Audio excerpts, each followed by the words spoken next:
we have this belt. I always ask my students, how do you know that that we have a Jugnash presence, presence when it comes to this belt? And right away, they look at the people, and I agree too, the people. But there's another form. There's something else that's attached to this belt. And they look and look and look, and they're like, "Oh, the numbers! The numbers is what's wrong with this belt." And I said, "Yes, because of our people, we're never an oral language or never a written language. We're always oral people. So that's how we tell that there's a strong presence with non-native people at this belt. But this belt is such an important belt because it talks about our inherent rights of hunting." Our landmass, our heritage and culture, right? So this belt here is the Treaty of Niagara, and some say the Covenant Chain Belt. This belt here was given to us by Sir William Johnson, and Sir William Johnson was he worked directly under the Crown, the British Crown, as a superintendent of Indian Affairs, and his job was kind of to take care of the Indians and make sure everything was good, and that they say that this belt here was supposed to help end the war of the Pontiac War in the States, and so there's a lot of good knowledge when it comes to this.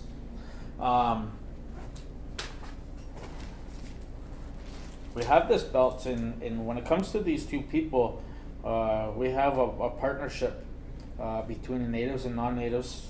And they're attached at the hand here, and also this belt here. It was formed after the year of the Royal Proclamation was created, and that was a government document stating that who we are as people and what our rights are, and this belt is directly tied to it. So. Today we still read these belts here and talk about the importance of them because it should be honored through our governance system today. So a lot of these things here that represent different things.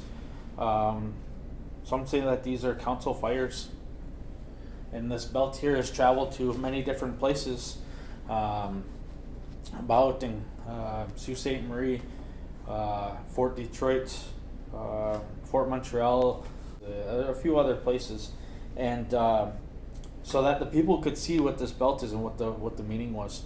So this belt was created and handed over at Niagara Falls. It was an important place that we all met, and when we met, there was thousands of Anishinaabe people there. There's a lot of different nations that came. And Sir William Johnson presented this belt to our people and to say that we needed to end all the warring. So when he did that, he made a lot of different promises to our people.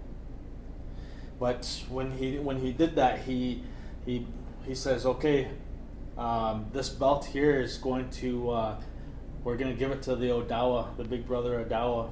And we're going to send it off to Harbor Springs in Michigan.